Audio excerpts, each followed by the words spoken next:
నమస్తే ఫ్రెండ్స్, నేను మీ Shravani Harsha. Welcome back to our channel.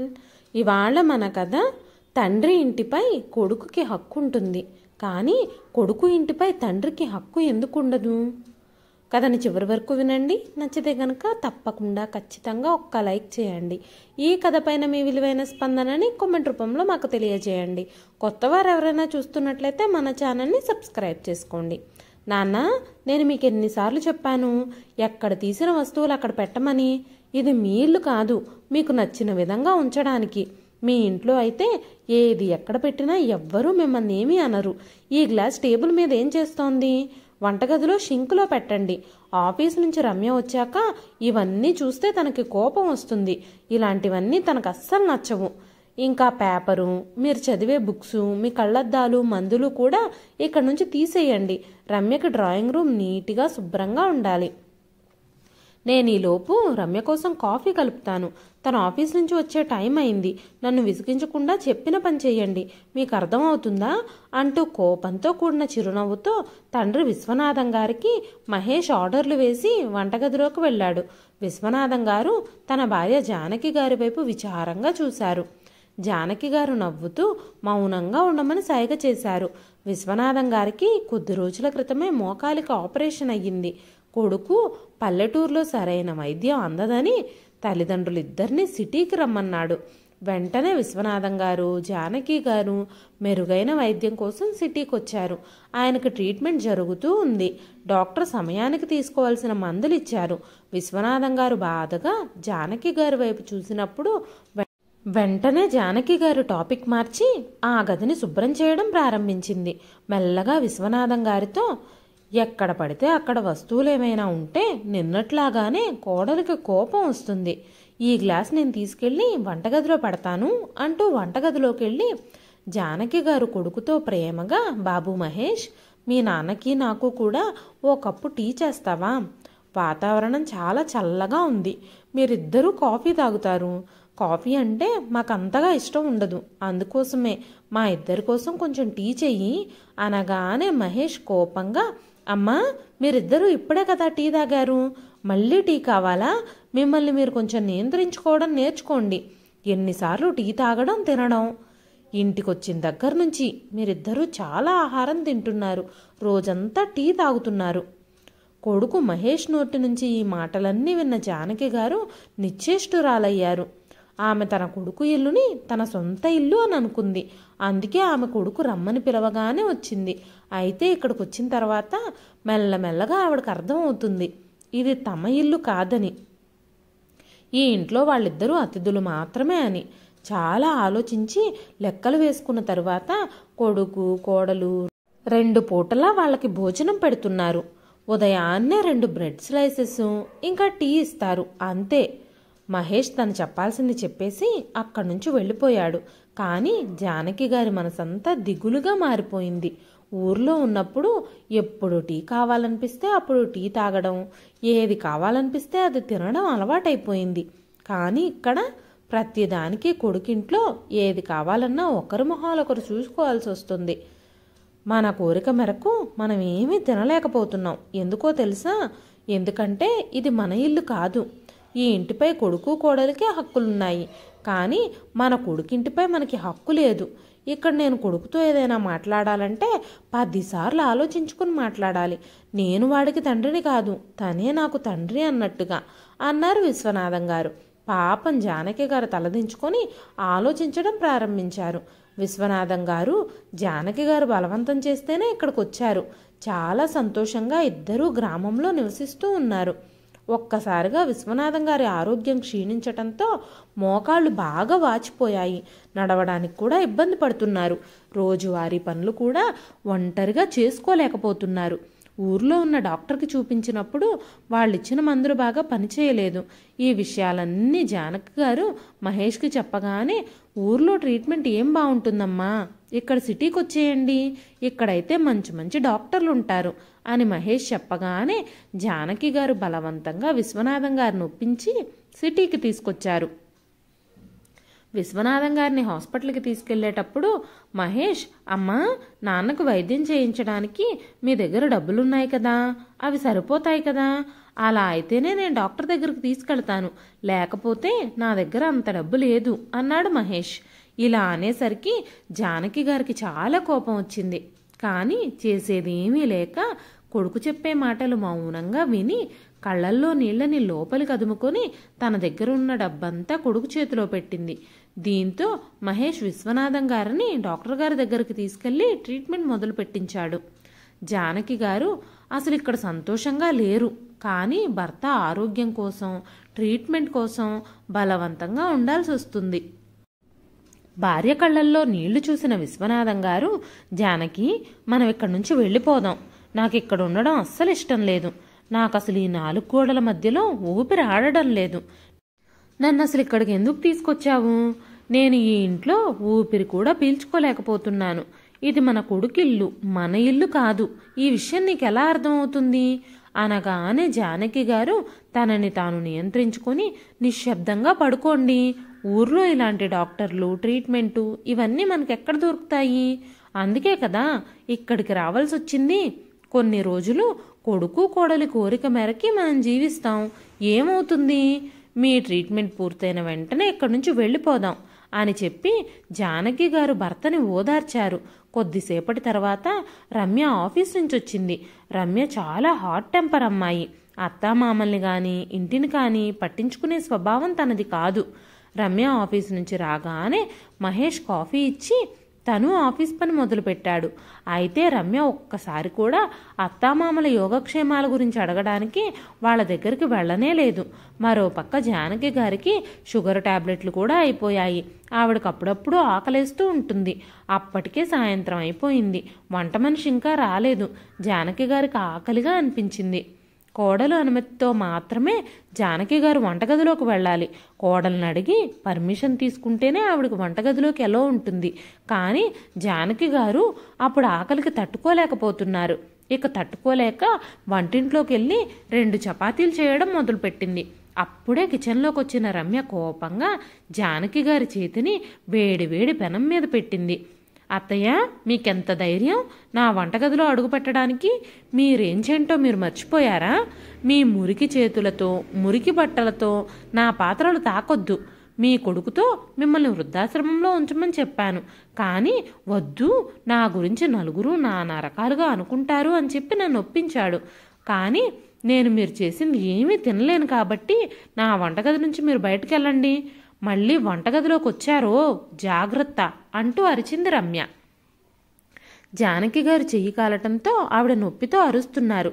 అమ్మ రమ్య, వద్దు, ఇలాంటి అఘాయిత్యాలు చెయ్యొద్దు, నాకు చాలా ఆకలిగా అనిపించింది, నా షుగర్ టాబ్లెట్స్ కూడా అయిపోయాయి, ఒక్క మాట చెప్పు, నా కొడుకింట్లో నేను కనీసం 1 చపాతీ కూడా చేసుకుని తినే స్వతంత్రం కూడా నాకు లేదా, ఇది నా హక్కు కాదా అనగానే రమ్య కోపంగా, లేదు, మీకు ఎలాంటి అధికారమూ లేదు, ఇప్పుడు మహేష్ మీ కొడుకు కాదు, నా భర్త మాత్రమే, మీకు ఆకలిగా ఉంటే ఇరుగు పొరుగు వాళ్ళ దగ్గరికి వెళ్ళి అడుక్కు తినండి, ఇప్పుడు నా వంటగది నుంచి దూరంగా వెళ్ళిపోండి, లేదంటే నేను మీ మరో చేతిని కూడా కాల్చేస్తాను, నువ్వు ఎక్కువగా వాదిస్తే నిన్ను పొయ్యి మీద కూర్చోబెడతాను, డట్టి లేడీ, నా వంటగదంతా మురికి చేసేసింది అంటూ రమ్య జానకి గారిని వంటగది నుంచి బయటకు నెట్టేసింది. ఆవిడకు అక్కడ తరచుగా అలా జరుగుతూనే ఉండేది. మహేష్ కొన్నిసార్లు ఆఫీస్ పని మీద కొన్ని రోజులు వేరే ఊరికి వెళ్ళినప్పుడు రమ్య 2-3 రోజులు వంటగదికి తాళం వేసేసేది. తను మాత్రం ఫుడ్ ఆర్డర్ చేసుకొని తినేది, నిద్రపోతూ ఉండేది. జానకి గారు ఆకలిని తట్టుకోగలిగేదే కానీ విశ్వనాథం గారు ఆకలితో బాధపడ్డం చూసి జానకి గారు తట్టుకోలేకపోయేవారు. చేసేదేం లేక జానకి గారు పక్కింటి అరుణ తలుపు తట్టారు. లోపల నుంచి అరుణ స్వరం వినిపించింది. ఎవరు తలుపును విరగ్గొట్టేలా కొడుతున్నారు అని. జానకి గారు తలుపు కొడుతూనే ఉన్నారు. అరుణ తలుపు తీయగానే జానకి గారు, అమ్మ అరుణ, ఈరోజు మీరేం తిన్నారు, నువ్వు బయట నుంచి ఫుడ్ ఏమైనా ఆర్డర్ చేస్తే అది మిగిలిపోతే నాకు ఇస్తావా, నువ్వు తినలేనప్పుడల్లా మీ దగ్గర మిగిలిపోయినప్పుడల్లా అది మాకివ్వు, మాకు గొప్ప వరం అవుతుంది, నా కొడుకు కోడలికి ఈ విషయం తెలియనివ్వద్దు, తెలిస్తే చాలా కోపం వస్తుంది, నిన్న మిగిలిపోయిన ఆహారం ఏదన్నా ఉంటే నాకు కొంచెం ఇస్తావా, దేవుడు నీకు చాలా మంచి చేస్తాడు అంటూ జానకి గారు అరుణతో చెప్పారు. వెంటనే అరుణ మొహం గంటు పెట్టుకొని, ఆంటీ ఒక్కసారి తలుపు తడితే ఎవరైనా తీయకపోతే మళ్ళీ మళ్ళీ కొట్టకూడదని అర్థం కాదా మీకు? అనవసరంగా తలుపు విరిగిపోతే ఎవరు బాగు చేయిస్తారు? ప్రతిరోజు బిచ్చగాళ్లలాగా మీరు ఆహారం కోసం అడుక్కోవడానికి నా ఇంటికి వస్తున్నారు. కొన్నిసార్లు పక్కింటి కామాక్షి ఆంటీ దగ్గరకు కూడా వెళుతున్నారు. మీ కొడుకు కోడలు మిమ్మల్ని సరిగ్గా చూసుకోవడం లేదా? వాళ్ళు మిమ్మల్ని సరిగ్గా చూసుకోకపోతే మీరు మీ ఊరికెందుకు తిరిగి వెళ్ళకూడదు? మీరు వాళ్లతోనే కలిసేందుకు నివసిస్తున్నారో చెప్పండి. రమ్య వదిన ఇంకా మహేష్ అన్నయ్య బయట చాలా గర్వంగా తిరుగుతారు. వాళ్ళిద్దరూ కనీసం తల్లిదండ్రులకు భోజనం కూడా పెట్టలేరా అంది. ఈ మాటలు వినగానే జానకి గారు భయపడిపోయారు. లేదు లేదు అరుణ, అలాంటిది ఏమీ లేదు. నా కొడుకు కోడలు మమ్మల్ని చాలా బాగా చూసుకుంటారు. కానీ ఈ విషయాలన్నీ నువ్వు వాళ్ళని అడగొద్దు. ఈ రోజు తర్వాత నేను నిన్ను ఏమీ అడగడానికి మీ ఇంటికి రాను. నువ్వు సంతోషంగా ఉండు అంటూ అక్కడి నుంచి వెళ్ళిపోయారు జానకి గారు. జీవితంలో ఎన్నో కష్టాలు పడ్డ జానకి గారు ఇప్పుడు కొడుకు కోడలతో కలిసి ఉంటూ తన జీవితంలో అంత దుఃఖంతో గడపాల్సి వస్తుందని అస్సలు ఊహించలేదు. తల్లిని చెల్లిని గౌరవించే కొడుకుంటాడు, కానీ తన భార్య అంటే చాలా భయపడిపోతాడు. అత్తామామల బాధ్యతలు నిర్వర్తించే కూతురు ఉంటుంది, కానీ తల్లిదండ్రులు కూతురికి భారం అవ్వాలని అనుకోరు. ఆమె తన బాధని చెప్పి ఇతరుల్ని బాధ పెట్టాలని అనుకోలేదు. అందుకనే కోడలు తిండి పెట్టనప్పుడల్లా పక్కనే ఉన్న బ్యాచిలర్స్ దగ్గరికి వెళ్ళి మిగిలిపోయిన ఆహారం ఉంటే ఇవ్వమని అడిగేది. కానీ ఈ రోజు మాత్రం ఆవిడ ఖాళీ చేతులతో తిరిగి వెళ్లాల్సి వచ్చింది. విశ్వనాథం గారి చూపు జానకి గారి మీద పడగానే విశ్వనాథం గారు, జానకి ఏమైంది? భోజనం చేయలేదా? నాకు బాగా ఆకలిగా ఉంది అనగానే జానకి గారు ఏడుపు మొదలుపెట్టారు. మీరు చెప్పింది నిజమేనండి. పిల్లలకి వాళ్ళ తల్లిదండ్రుల ఇంట్లో సర్వ హక్కులు ఉంటాయి, కానీ కొడుకుల ఇంట్లో తల్లిదండ్రులకే ఏ హక్కు ఉండదు.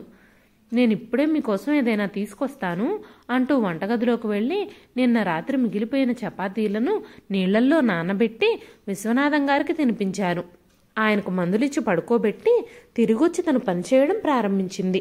జానకి గారు పాత్రలు శుభ్రం చేస్తూ ఉండగా ఒక్కసారిగా ఫోన్ మోగింది. జానకి గారి చుట్టూ ఎవ్వరూ లేకపోవడంతో ఫోన్ ఎత్తింది. ఆ పక్క నుంచి కూతురు గొంతు వినిపించింది. అమ్మా, ఎలా ఉన్నావు? ఏం చేస్తున్నావు? అన్న మాటలు వినగానే జానకి గారు తన కన్నీళ్లను గుండెల్లో దాచుకొని, మేం బాగానే ఉన్నామమ్మా. మీ అన్నయ్య వదిన మమ్మల్ని చాలా బాగా చూసుకుంటున్నారు. నువ్వేమీ బాధపడొద్దు అని చెబుతూ ఉండగానే రమ్య, జానకి గారు ఇంకా తన కూతురు మాట్లాడుకుంటున్న సౌండ్కి నిద్ర నుండి లేచి అరుస్తూ, నా ఫోన్ తాకడానికి మీకెంత ధైర్యం? కొద్ది రోజుల క్రితం నువ్వు నా వంటగదిలోకి వచ్చినప్పుడు ఏం జరిగిందో నీకు గుర్తుంది కదా. ఇప్పుడు చెప్పు, నేనేం చెయ్యాలి? ఇంటి పని ఏదైనా సరే నువ్వు నన్ను అడగకుండా చెయ్యవు, కానీ నా ఫోన్ మాత్రం నా పర్మిషన్ లేకుండా ముట్టుకోవడానికి ఎంత ధైర్యం నీకు? అంది రమ్య. ఇప్పటి వరకు తన గుండెల్లో దాచుకున్న రహస్యం తన కూతురికి తెలిసిపోతుందేమోనని భావించి జానకి గారు వెంటనే ఫోన్ కట్ చేసేశారు. కానీ ఏదైతే కూతురు వినకూడదనుకున్నారో ఆ మాటలు జానకి గారి కూతురు లత వినేసింది. వెంటనే జానకి గారు, అమ్మా, నా కూతురు దగ్గర నుంచి ఫోన్ వచ్చింది, అందుకే లిఫ్ట్ చేశాను. మా యోగక్షేమాల గురించి తను అడుగుతుంది, కానీ ఇక్కడ జరుగుతున్నవేవి నేను తనతో చెప్పలేదు, నన్ను నమ్ము అనగానే రమ్య కోపంగా, మీ కూతురుతో ఏదైనా చెప్తే మీకు అస్సలు బాగుండదు. అనారోగ్యంతో ఉన్న నీ భర్త నువ్వు చేసిన తప్పులకి శిక్ష అనుభవించాల్సి వస్తుంది అని చెప్పింది రమ్య. మీకు ఈ మధ్య మొండితనం బాగా ఎక్కువైపోతున్నట్టుంది. ఒక్కసారి శిక్ష పడితే గాని మీ తిక్క కుదరదు. ఇప్పుడు నా మొహం ఏం చూస్తున్నారు? బయటంతా చెత్తతో నిండిపోయింది. దాన్నంతా ఎవరు శుభ్రం చేస్తారు? శుభ్రంగా 3 పూట్లా తిని ఒళ్ళు పెంచుతున్నారు. బయటంతా కూడా శుభ్రం చేయలేరా? ఇప్పుడు వెళ్ళి పని చెయ్యి అంటూ రమ్య తన గదిలోకి వెళ్ళిపోయింది. దాదాపు 2 గంటల తర్వాత జానకి గారు బయటంతా శుభ్రం చేసి నడుం నొప్పిగా ఉండటంతో తన గదిలో కూర్చున్నారు. తర్వాత రోజు రమ్య తన పనంతా పూర్తి చేసుకొని తన గదిలో విశ్రాంతి తీసుకుంటూ ఉండగా అకస్మాత్తుగా బయట నుంచి డోర్ బెల్ మోగింది. ఆదివారం ఎవరొచ్చుంటారబ్బా? ఈ చుట్టాలకు కొంచెం కూడా కామన్ సెన్స్ ఉండదు. ఆదివారమే కదా, రోజు ఆఫీసులకు వెళ్లే వాళ్ళం విశ్రాంతి తీసుకుంటాం, కానీ మా సెలవు రోజును కూడా నాశనం చేయడానికి వస్తారు వీళ్ళు. ఈ ఇంట్లో ఉన్న ఈ ముసలి అత్తామామలతోనే విసిగిపోతున్నాను అంటూ రుసరుసలాడుతూ రమ్య తలుపు తీయడానికి వెళ్ళింది. కోడలు ఏమంటుందో అన్న భయంతో బెల్లు అదే పనిగా మోగుతున్నా జానకి గారు గాని విశ్వనాథం గారు గాని తలుపు తీయడానికి వెళ్ళలేదు. జానకి గారు ఎవరొచ్చారో చూడాలని తలుపు దగ్గర నిశ్శబ్దంగా నిలబడ్డారు. ఇన్ని రోజులు జానకి గారు విశ్వనాథం గారు ఒకరి మొహాలొకరు చూసుకుంటూనే గడుపుతున్నారు. ఎందుకంటే కొడుకుకి గాని కోడలికి గాని వాళ్లతో మాట్లాడే సమయమే ఉండదు. వాళ్ళిద్దరూ ఎప్పుడన్నా మాట్లాడినా కూడా చాలా ఘాటుగా మాట్లాడతారు. ఎవరో చాలా అసహనంగా తలుపు దగ్గర నిలబడినట్టున్నారు. అందుకే డోర్ బెల్పై వేలు పెట్టి తీయడం మర్చిపోయారనుకుంటూ జానకి గారు విశ్వనాథం గారు కూడా తలుపు వైపే చూస్తూ ఉన్నారు. అప్పుడు రమ్య కోపంగా తలుపు తీసింది. రమ్య తలుపు తీయగానే ఎదురుగా ఉన్న తన ఆడపడుచు లతని చూడగానే ఆమె మూడ్ మొత్తం ఆఫ్ అయిపోయింది. ఆమె తన మనసులోనే నా ప్రశాంతత మొత్తం పోయింది అనుకుంది. అయితే అత్తామామల రాకతోనే రమ్య సంతోషంగా లేదు. ఆడపడుచుని ఎప్పుడూ ప్రేమగా కౌగిలించుకోవడం కానీ ప్రేమగా మాట్లాడడం కానీ జరగలేదు. లతని చూడగానే రమ్య ఎంతసేపు డోరుబెల్ మోగుతుంటే మీలో ఎవరో ఒకరే అయ్యుంటారులే అనుకున్నాను.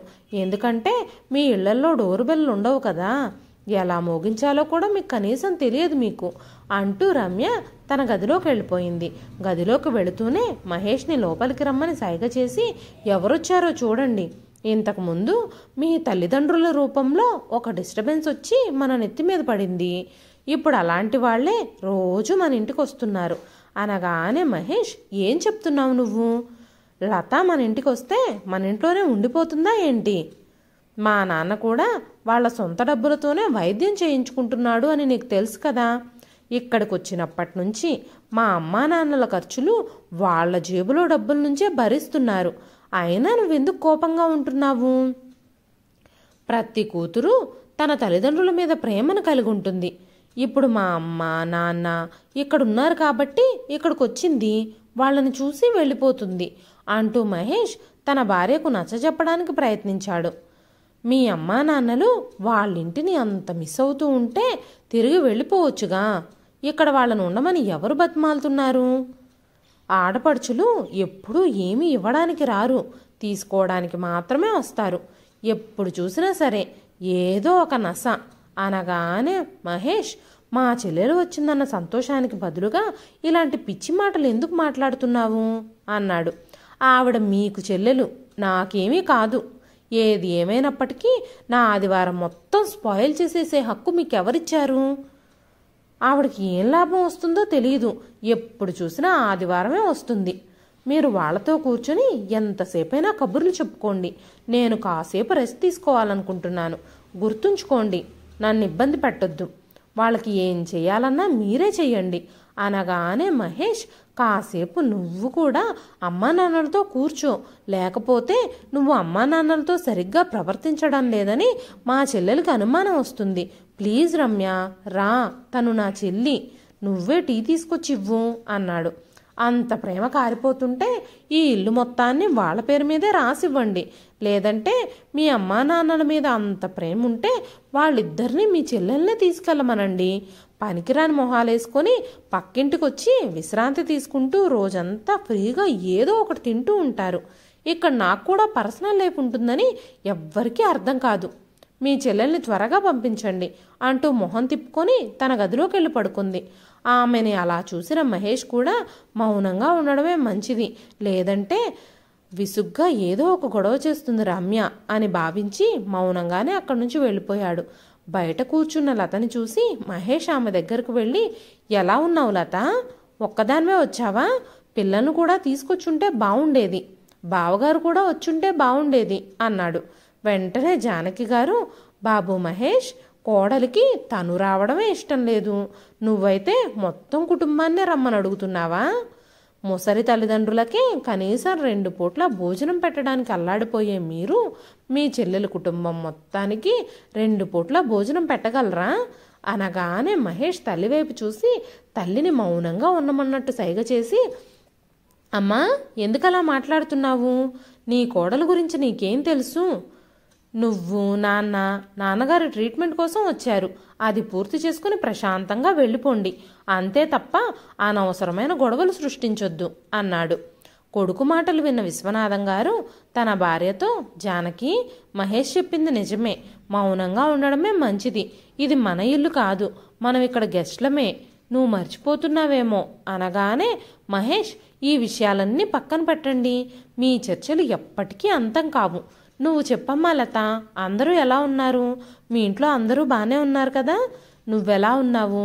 మీ అత్తయ్య, మామయ్య, బావగారు, పిల్లలు అందరూ బాగున్నారా? అమ్మా నాన్నలతో ఈ గొడవ నాకు రోజూ ఉండేదే. ఉదయం నుంచి సాయంత్రం దాకా వీళ్ళ బాధని రోజు నేను భరుస్తూనే ఉంటాను అన్నాడు మహేష్. నువ్వు కూర్చో, నేను నీకోసం నీళ్లు ఇంకా టీ తీసుకొస్తాను అనగానే లత ఏమీ మాట్లాడకుండా సైలెంట్గా ఉండిపోయింది. ఆమెకి తెలుసు ఆమె రావడం అన్నయ్యకి కానీ వదినకి కానీ ఇష్టం లేదని. కానీ తల్లిదండ్రుల మీద ఉన్న ప్రేమతో ఆమె నెలకొక్కసారైనా తల్లిదండ్రులను కలవడానికి వస్తూ ఉండేది. ఇంతకు ముందు దాకా తల్లిదండ్రులిద్దరూ ఊర్లో సొంత ఇంట్లో నివసించేవారు కాబట్టి తను ఎప్పుడూ ఇబ్బంది పడలేదు. కానీ ఇప్పుడు అన్నయ్య వదినల ఇంట్లో ఉంటున్న దగ్గర నుంచి వాళ్ళింటికి రావడం లతకి ఇష్టం లేకపోయినా తల్లిదండ్రుల కోసం బలవంతంగా రావాల్సి వస్తుంది. జానకి గారు ఏడుస్తూ, లత, మేమిక్కడ ఉండడం మీ అన్నయ్య వదినలకు ఇష్టం లేదు. అలాంటప్పుడు నువ్వు కూడా పదే పదే ఎందుకు వస్తున్నావు? ఈ ఇంటిపై మాకు ఎలాంటి హక్కు లేదు. ఈ ఇల్లు మీ అన్నా వదినలది అని చెబుతూ ఉండగానే జానకి గారు ఏడవటంతో విశ్వనాథం గారు ఆమెకు ధైర్యం చెప్పారు. హఠాత్తుగా లత కళ్ళు కాలిన తల్లి చేతిపై పడ్డాయి. అమ్మా, నీ చేతికి ఏమైంది? పొరపాటున కాలిందా, లేదంటే ఎవరైనా కాల్చారా అని అడిగింది. ఇది ఎలా జరిగిందో చెప్పమ్మా అంటూ లత తన తల్లి చేతిని తాకగానే జానకి గారు నొప్పితో కేకలు వేశారు. ఇప్పుడు నేనేం చెప్పాలి? ఒకరోజు మీ వదిన విశ్రాంతి తీసుకుంటూ ఉంటే నేను చపాతీలు చేసుకుందామని కిచెన్లోకి వెళ్ళాను. అప్పుడు పొరపాటున కాలింది అని చెప్పగానే లత తన తల్లి చేతిని తన తల మీద పెట్టుకొని, అమ్మా, నా మీద ఒట్టేసి చెప్పు, ఏం జరిగింది? నువ్వు నా నుంచి ఏమీ దాచడానికి ప్రయత్నించొద్దు. ఎందుకంటే ఆ రోజు నువ్వు ఫోన్ కట్ చేసే ముందు నేను వదిన మాటలన్నీ విన్నాను. అందుకే ఆ రోజే ఇక్కడికి రావాలని నిర్ణయించుకున్నాను. కానీ నేను నీ నోటి నుంచి నిజం తెలుసుకోవాలనుకుంటున్నాను. చెప్పమ్మా, ఏమైంది అనగానే జానకి గారు ఏడుస్తూ మెల్లగా చెప్పారు. మేమేం పాపం చేసుకున్నామో తెలియదు, ఇలాంటి కష్టాలు అనుభవించాల్సి వస్తుంది అంటూ జానకి గారు చాలా ఏడ్చారు. తల్లి బాధాకరమైన మాటలు విన్న లతకి కన్నీళ్ళు ఆగలేదు. ఆమె వెంటనే తన హ్యాండ్ బ్యాగ్లోంచి మందు తీసి తన తల్లి కాలిన గాయంపై రాసింది. అమ్మా, ఈ ఆయింట్మెంట్ నీ దగ్గరే ఉంచుకో, ఇది రాస్తే నీ గాయం నయమైపోతుంది అని చెప్పింది లత. నాతో మా ఇంట్లో ఉండమని మీకు ఎన్నిసార్లు చెప్పాను? నాన్నగారికి అక్కడి నుంచి కూడా ట్రీట్మెంట్ చేయించవచ్చు. కానీ కూతురు అత్తమామల ఇంట్లో తల్లిదండ్రులు ఉండడం మంచిది కాదని నువ్వు ఒప్పుకోవు అనగానే జానకి గారు, కొడుకు ఇల్లే మా ఇల్లు కానప్పుడు కూతురిల్లు మా ఇల్లు ఎలా అవుతుందమ్మా? బహుశా ఇలాంటి అవమానాలు మా తలరాతలోనే రాసుండొచ్చు అనగానే లత, లేదమ్మా, ఇది విధిరాత కాదు. మనం కావాలనుకుంటే విధితో కూడా పోరాడొచ్చు. ట్రీట్మెంట్ కోసం ఇక్కడికి రావద్దు అని నేను ఆల్రెడీ చెప్పాను. కానీ నా మాటను నువ్వు అంగీకరించలేదు. మీకు జరుగుతున్న ఈ అవమానాల్ని నేను భరించలేకపోతున్నాను. ఒకప్పుడు మన ఇల్లంతా మన నవ్వులతో, సంభాషణలతో ప్రతిధ్వనించేది. నాన్నగారు రోజు సాయంత్రం మా కోసం జిలేబీలో, సమోసాలో తీసుకొచ్చేవారు. అందరం కలిసి కూర్చుని తినేవాళ్ళం. ఆ ప్రేమ, ఆప్యాయత ఎక్కడికి పోయాయో తెలియడం లేదు అని చెబుతూనే అందరికీ పాత విషయాలు గుర్తొచ్చాయి. అమ్మా, నీకు గుర్తుందా? అన్నయ్య తన కాళ్ళ మీద తను నిలబడాలని నాన్న ఎంత కష్టపడ్డారు. బహుశా అన్నయ్య ఆ విషయం మర్చిపోయి ఉండొచ్చు. అందరికీ గౌరవప్రదమైన జీవితం ఇవ్వాలని నాన్నగారు ఎంత కష్టపడ్డారో. నువ్వు కూడా పక్కవాళ్ళ దగ్గర నుంచి బట్టలు కుట్టి కొంచెం కొంచెం డబ్బు సంపాదించి నాన్నకు సాయం చేసేదానివి. పగలు రాత్రి మిషన్ కుట్టి రూపాయి కూడబెడుతూ ఇంట్లో పిల్లల్ని కూడా చూసుకుంటూ ఒక్క నిమిషం కూడా విశ్రాంతి లేకుండా గడిపేవారు జానకి గారు. విశ్వనాథం గారు కొడుకు కోసం చాలా కష్టాలు పడ్డారు. కూతురుకు కూడా మంచి సంబంధం తీసుకొచ్చి పెళ్లి చేశారు. అల్లుడు కూడా విశ్వనాథం గారిని కానీ జానకి గారిని కానీ చాలా గౌరవించేవాడు. మహేష్ చదువు పూర్తయి ఇంజనీరింగ్ అయ్యి ఒక మల్టీనేషనల్ కంపెనీలో ఉద్యోగం చేయడం మొదలుపెట్టాడు. తన తపస్సు ఫలించిందని జానకి గారు, విశ్వనాథం గారు ఊపిరి పీల్చుకున్నారు. ఇప్పుడు కొడుకు సమర్థుడయ్యాడు, బహుశా వారి వృద్ధాప్యం సంతోషంగా గడిచిపోతుందేమో అని వాళ్ళు అనుకున్నారు. కానీ మహేష్ ఉద్యోగం చేసేటప్పుడు రమ్యను ప్రేమించాడు. వాళ్ళిద్దరూ ఒకళ్ళనొకళ్ళు ఇష్టపడటంతో కొద్ది రోజుల్లోనే వివాహం చేసుకున్నారు. కనీసం తల్లిదండ్రులకు కూడా చెప్పాలని అనుకోలేదు మహేష్. ఈ మాటలన్నీ గుర్తు చేసుకుంటూ ఉండగానే జానకి గారు బాధతో ఏడవడం మొదలుపెట్టారు. ప్రేమించి పెళ్లి చేసుకున్నా పర్వాలేదు, కానీ రమ్యకి తన అత్తమామలంటే అస్సలు నచ్చేది కాదు. ఎందుకంటే వాళ్ళు మధ్యతరగతి కుటుంబానికి చెందినవారు. మహేష్ మంచి జీతంతో ఉద్యోగం చేస్తున్నాడు. దాంతో లత కుటుంబాన్ని కూడా రమ్య తక్కువగా చూసేది. అందువల్ల క్రమక్రమంగా లత కూడా తన అన్నయ్యని కలవడం తగ్గించింది. ఆ రోజు ఎలా గడిచిపోయిందో. మరుసటి రోజు లత మేల్కొనేసరికి జానకి గారి ఇల్లు తుడవడం, రమ్య తన పాదాలకి నెయిల్ పాలిష్ వేసుకోవడం చూసింది. అప్పుడు రమ్య జానకి గారితో, మీరు వెంటనే నా కోసం టీ తీసుకురండి, నేను ఆఫీస్కు వెళ్ళాలి అని చెప్పింది. అప్పుడు లత కోపంగా, వదినా, మా అన్నయ్య ఎంత సంపాదిస్తున్నాడు, నువ్వు ఒక పని మనిషిని పెట్టుకోవచ్చు కదా, మా అమ్మతో ఈ పనులన్నీ చేయిస్తున్నావు. మా అమ్మా నాన్నలు ఇక్కడ ఉండడం నీకు ఇష్టం లేకపోతే మా అన్నయ్య వాళ్ళిద్దరినీ ఇక్కడికి ఎందుకు పిలిపించాలి అంది. వెంటనే రమ్య లేచి తన దగ్గర నిలబడి, లత, మన ఇంటి పని మనం చేసుకోవడానికి సిగ్గెందుకు అంది. తండ్రి ఆస్తిపై కొడుకుకు హక్కున్నట్టే కొడుకు ఆస్తిపై కొడుకు తల్లిదండ్రులకు కూడా హక్కుంటుందని నువ్వు మర్చిపోతున్నట్టున్నావు అంది లత. లత ఇంకేమీ మాట్లాడకముందే జానకి గారు లతని ఆపి, లత, నువ్వేమీ మాట్లాడకు, మీ నాన్నకు ట్రీట్మెంట్ జరగనివ్వు, ట్రీట్మెంట్ పూర్తవగానే మేము ఇక్కడి నుంచి వెళ్ళిపోతాం. రమ్య మాటలకి నువ్వేం బాధపడొద్దు, చూద్దాం, ఏదో ఒక రోజు తను కూడా మమ్మల్ని అర్థం చేసుకోవడం మొదలు పెడుతుంది. ఆ రోజు ఎప్పుడొస్తుందో, కోడలు తన తప్పులు ఎప్పుడు గ్రహిస్తుందో ఎవరికి తెలుసేంటి? పని మనిషిగా కాకుండా ఆమె మిమ్మల్ని అత్తగా లేదంటే తల్లిగా ఎప్పుడు పరిగణిస్తుంది అని చెప్పి లత జానకి గారిని తీసుకొని గదిలోకి వెళ్ళిపోయింది. తల్లి కూతుళ్ళిద్దరూ బాధలు సంతోషాలు పంచుకోవడం మొదలుపెట్టారు. కొన్ని రోజుల తర్వాత మహేష్ ఇంకా రమ్యల వివాహ వార్షికోత్సవం వచ్చింది. ఫంక్షన్ కోసం చాలామంది అతిథులు వచ్చారు. లతా భర్త వినయ్ కూడా కుటుంబ సమేతంగా వచ్చి అభినందనలు తెలిపాడు. రమ్య కుటుంబంలోని వాళ్ళందరూ కూడా వచ్చారు. ఇప్పుడు లత తన అన్నావదినల సంతోషంలో పాలు పంచుకోవడానికి ఆ ఇల్లంతటినీ అలంకరిస్తూ ఉంది. అంతలోనే రమ్య అక్కడికి వచ్చి, ఏం చేస్తున్నావు లత నువ్వు అని అడిగింది. వెంటనే లత, వదినా, ఈరోజు మీ వివాహ వార్షికోత్సవం కదా, అందుకే గుమ్మాలకు తోరణాలు కడుతున్నాను, ఇలా కట్టడం వల్ల చాలా శుభం జరుగుతుంది అని చెప్పింది. వెంటనే రమ్య కోపంగా, ఆ తలుపు మీద నుంచి వాటిని తీసేయి, ఈ మూఢనమ్మకాలన్నింటినీ నేను నమ్మను, దేవుడి పేరు చెప్పి నా ఇంటిని ఇలా మురికిగా చెయ్యొద్దు అని చెప్పగానే జానకి గారు కోడలి మాటలకు బాధపడితే లత ఆశ్చర్యపోయింది. రమ్య అందరి ముందు నవ్వుతూ కుటుంబ సభ్యుల దగ్గరికి వెళ్ళి లతతో, మీరు ఏం చెయ్యాలనుకుంటున్నా మీ ఇంట్లో చేసుకోండి, ఈ ఇంట్లో నన్ను అడగకుండా ఒక్క ఆకు కూడా కదలదు అంటూ జానకి గారితో, మీ కూతురుతో మీరు చెప్తారా నన్ను చెప్పమంటారా అంటూ రమ్య కళ్ళు పెద్దవి చేసి జానకి గారిని భయపెట్టడానికి ప్రయత్నించింది. అప్పుడే లత ముందుకొచ్చి, ఎవ్వరికీ ఏమీ వివరించాల్సిన అవసరం లేదు అని చెబుతూనే లత కళ్ళల్లో నీళ్లు తిరిగాయి. ఆమె తన భర్త వినయ్ వైపు చూస్తే అతను మౌనంగా ఉండమని సైగ చేశాడు. ఈ రోజు వరకు ఇలాంటివేమైనా ఉంటే ఇంటి 4 గోడల మధ్య ఉండేవి. ఈ రోజు బయట వాళ్ల ముందు కూడా రమ్య తన పొగరు చూపించడం మొదలుపెట్టింది. రమ్య మహేష్తో లత మీద చాడీలు చెప్పడంతో భార్యాభర్తలిద్దరూ బంధువులెదుటే గొడవ పడ్డారు. లతాకి ఇది అస్సలు నచ్చకపోవటంతో ఇద్దరినీ ఆపే ప్రయత్నం చేసింది.